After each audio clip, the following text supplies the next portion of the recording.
Well, hello there, rSpace fans. In this episode, we got a couple quick episodes with some comments for you, so sit back, relax, and listen up. First up, my wife of 5 years cheated, and now I feel absolutely nothing for her. Nothing. And that scares me. Here are the key details. My 34 wife, 32 Wendy, and I met through friends 7 years ago, dated for 2 years, and have been married for 5 years, just after I finished law school. I worked my tail off as an associate at my firm, putting in 60 hours a week for the first 2 years of our marriage.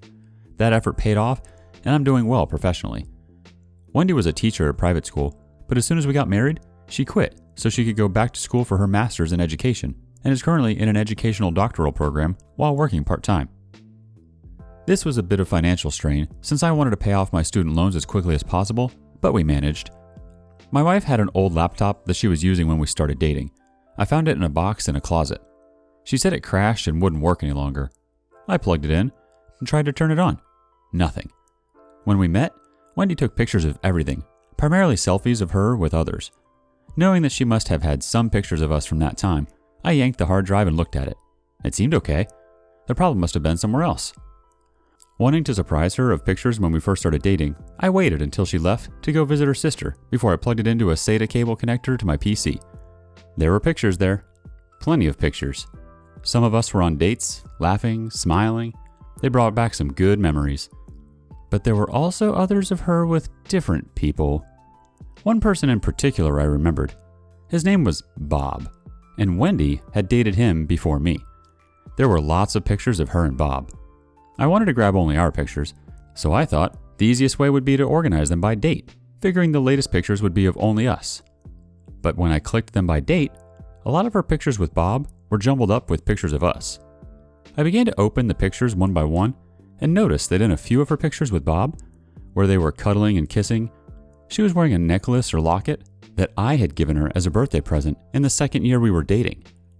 I had to borrow the money from my brother to buy it. I looked at the dates on the pictures and a pattern emerged.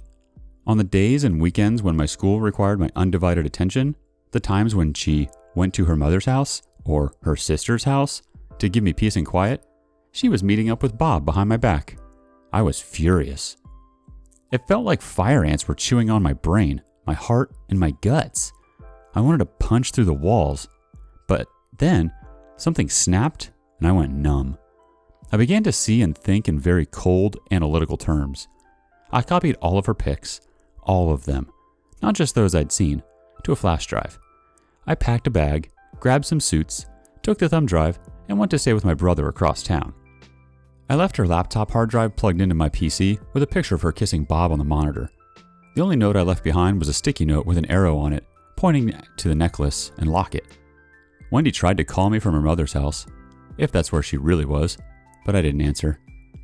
It wasn't until a few hours later, after she presumably got back to our apartment and saw the picture on the monitor, that she blew up my phone with voicemails and texts. I ignored them all. I've already met with another associate who works in the family law department about separation and divorce. We have no children or real property, since a lot of our money went to paying off my loans and for her tuition. My firm circled the wagons around me, so her calls go to voicemail. She's not allowed onto the property. Security already turned her away. Wendy tracked me down at my brother's house, but he made it clear to her on the phone that if she tries to come over, he'll set his Dobermans on her. He told me she was screaming, sobbing, and begging on the phone. It didn't make me sad or happy or anything. I felt nothing. My marriage is over. I've accepted that. But it's been 2 days, and I still feel nothing. No pain, no anger, nothing. How is it possible that I have no more feelings for her? No desire to ever see her again? No desire to reconcile? Now that I'm alone with my thoughts, feeling this nothing for her scares me. Is this going to last? Am I still in shock? Am I permanently broken? The upside is that I've never seen clearer solutions in my cases. Yeah, I'm not really sure whether that's healthy or not, but let's see what the community said. User 257142, must be a robot, said, "I am sorry, man, this happened to you. A good thing is that you found out before any children involved. I'm not going to lie, man. I would do the same thing and never look back. Though I think eventually you will meet with her and her sob story. I was lonely. It was nothing. I realized I love you, etc. A person capable of hurting you that way, worth not another second of your life. As for feeling nothing, is the shock of finding out that the person you loved never existed. It's a self-defense mechanism that unfortunately will wear off and the pain will come. Shield yourself with loved ones to get through it. Mourn her then, like she died, and move on to someone worthy. The next user comment came from Casa de Franco. I experienced something rather similar. Thankfully, she confessed before an engagement. It happened in the first few months. The first months, I didn't feel much. I switched into a numb, basic survival mode. I cut her out like cancer, kept busy with work. Sometimes, I would run until I could no longer. Each day, I would do over 30 kilometers until my shins would ache. My work excelled. I worked longer hours and my fitness was better than ever. A few months later, once it settled in, I mourned who I thought she was. It reminded me of losing a friend who passed. The same process almost, except she was alive, somewhere. Her parents said she was waiting for me to reach out when I was ready. If she had felt that with honesty, I'd consider a future together, even as friends. I said I'm not friends with those without integrity. I had no place for her in my life. Her father understood me. They gave me a thoughtful parting gift, and I haven't spoken to them since. Since then, I've dated. I'm not jaded, but I am more discriminating with dating and find relationships at this point in my life not really appealing. One last comment from Curly Seal. I believe you're still in shock. Betrayal does quite a number to your mental health. The sudden intensity of emotions probably put you in a numbed state of mind. I've seen posts where people have stayed in a numb state until the act of serving divorce papers causes them to have a breakdown of sadness and anger. I believe you've entered a type of survival mode. I think maybe you have a bunch of questions that you believe won't be answered truthfully, so you've skipped that step entirely and have locked her out so she can't hurt you any more than she has already. It's still fresh, so it isn't uncommon to still be in this state of shock. Infidelity has trauma-like tendencies, where you will find yourself triggered by stuff you never thought twice about before. The fact it happened quite a bit ago makes the hurt almost unbearable, because you feel used and wonder if any of it was real and if she had any other partners. One of the issues is, if she kept this a secret for so long, what else could she be hiding? It is safe to assume she won't readily admit to anything else if she thinks all the evidence no longer exists. Hang in there. Sorry you're going through this. Whew. Ripped it off like a band-aid. Alright, let's move on to the next one. I finally asked her to stop texting me and made an exit. I did it, people. Okay. Before meeting this girl, I was the type of guy who wouldn't allow any potential women to jerk me around since I considered it unhealthy and immature for the lady to do so, and already knew that she can never be the one to have a worthy relationship with. But then I fell hard for this girl who was crazy about me, and we quickly escalated things and moved into a relationship. We dated for a year, and then she met this random bloke online who apparently understood her better than me, and she was hoping that he'd make a great friend. She took exactly 2 months from there on to discard me like a piece of trash and emotionally abused me. This lady dumped me for the guy she told me not to worry about, used to flirt with him right in my face while we were dating, and I never explicitly blamed her for all this because I was in love, right? Why should I act like a controlling boyfriend?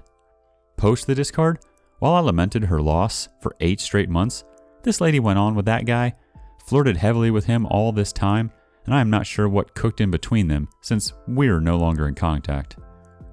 You know, I became so weak. During those last months before discarding me, she treated me like a doormat, and yet I never had the balls to confront her because I feared losing her. I used to curse myself at times about where does that lost version of mine exist now? The one who never used to care a hoot about such toxic women and continuously wondered why I am putting up with this crap. After 8 months of no contact, she hit me up just 9 days ago and somehow told me that she still flirts with that guy and they're keeping in touch. Any sane guy would have exited right away, but I was so weak that I put up with that crap because she came back. Yes, I was acting that weak in real.